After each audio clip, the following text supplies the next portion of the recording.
छितर HR का team पर मतलब बदमाशा का छितर यार कर निकले हमें जितना बच सके अपनी आंकड़ को के अपनी जेब में रखे आगे तेरे दोस्त तेरे मित्र वंडरवर्ल्ड जो मैं जिक्राया रंगे नाम का तुम सब बदमाश जो मैंने ना जानता मुझे पूछेगा वजूद शहरता हो जाएंगे ना पूछेगा वजूद शहरता मैं अच्छा बना के दे दो वो बता देंगे तन्हे तेरे दोस्त तेरे मित्र एचआर का टीम पर मतलब बदमाशा का छितर यार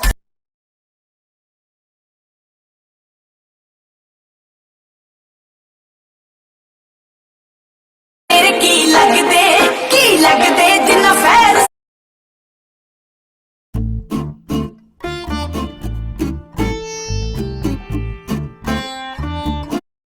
पुलिस जिसका काम देश में हो रहे अपराध को खत्म करने का होता है और पुलिस गुंडे बदमाशों का सफाया करने में लगी रहती है और जेल की सलाखों के पीछे डालकर सबक सिखाती है। लेकिन ऐसा पहली बार हुआ जब एक पुलिस ऑफिसर ने एक बदमाश का साथ दिया ताकि वह बच जाए। जी हाँ, मध्य प्रदेश के आईपीएस ऑफिसर सचिन अतुलकर और दुर्लभ कश्यप के बीच कुछ ऐसा ही देखने को मिला था जब दुर्लभ कश्यप जेल में बंद था। इसके बाद लॉकडाउन खत्म होते ही उज्जैन आ गया और यहाँ माँ के पास रहने लगा। इसी बीच दोस्तों के साथ वापस रात में पार्टी और घूमना शुरू कर दिया था। वह खुद को डॉन मान बैठा था। हिस्ट्री शीटर दुर्लभ 2 महीने से यहाँ रह रहा था और रात में पार्टियां कर दोस्तों के साथ घूम रहा था। इसके बाद भी पुलिस ने ध्यान नहीं दिया और जब ये बात सचिन अतुलकर को पता चली तो वह भी चौंक गए। जब सचिन ने उसकी फेसबुक पोस्ट देखी तो वह खुलेआम अपराध करने की चुनौती देता था। यह कैसा भी अपराध कराना हो तो मुझसे संपर्क करें और ऐसा करने से लोगों के मन में खौफ पैदा हो गया था दुर्लभ को लेकर। लेकिन फिर दुर्लभ की फेसबुक खंगालने के बाद सचिन अतुलकर ने दुर्लभ की गैंग की हिस्ट्री शीट तैयार करवाई और दुर्लभ की फेसबुक गैंग को पकड़ा। जब उसे पकड़ा गया तब दुर्लभ नाबालिग था, जिसके चलते उसे बाल सुधार गृह भिजवा दिया था और फिर उसे उज्जैन से इंदौर की जेल में शिफ्ट किया। दुर्लभ बालिग हो गया था तो पुलिस ने दोबारा कार्रवाई कराई तो उसे भैरवगढ़ जेल में शिफ्ट कर दिया था।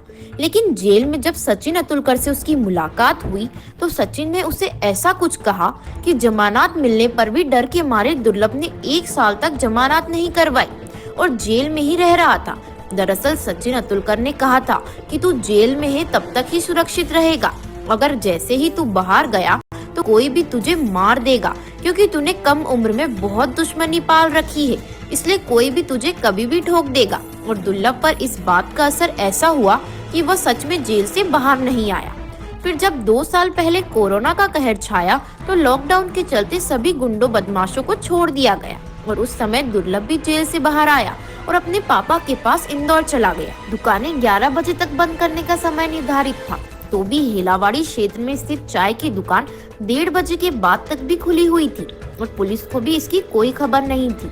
वहां पर कुछ साथी फ्रीगंज में हारफुल वाली गली में स्थित चाय की दुकान वाले को रंगदारी के लिए चाकू लहराकर धमका कर गए थे। इसके बाद वो जुम्मन चाय वाले के पास गए चाय पीने।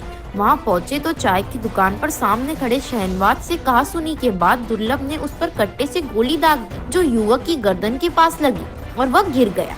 इसके बाद युवक के साथियों ने दुर्लभ को घेर लिया और टूट पड़े।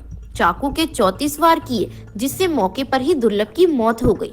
दुर्लभ के दोस्त इस दौरान उसे छोड़कर भाग गए। दुर्लभ की शव यात्रा में भी फेसबुक गैंग के कई सदस्य बाइकों पर सवार होकर